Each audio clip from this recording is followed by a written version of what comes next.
अनिल परवानी आमची बदनामी केल्याचा आरोप योगेश कदम यांनी केलाय। यावर आदित्य ठाकरेंनी प्रतिक्रिया दिली आहे। बार बंद करण्याची वेळ का आली असा सवाल आदित्य ठाकरेंनी योगेश कदमांना केलेला आहे। दावा ठोकावं, कारण पहिली गोष्ट म्हणजे जर खंडन केलं असेल मग तुम्ही ते बंद का केलं? काही चुकीचं नव्हतं तेव्हा?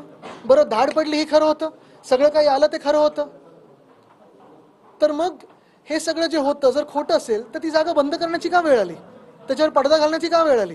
लाज वाटण्याची का वेळ आली? कारण हे तुमचंच होतं ना, त्यांना त्या पदावरनं काढणं गरजेचं होतं।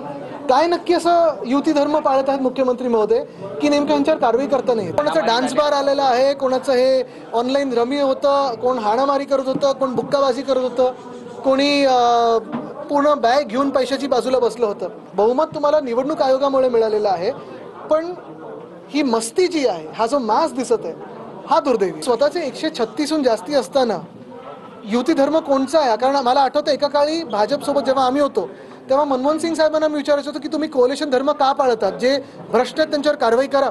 तीच वेळ आता फडणवीस साहेबांवर बोलायची आली।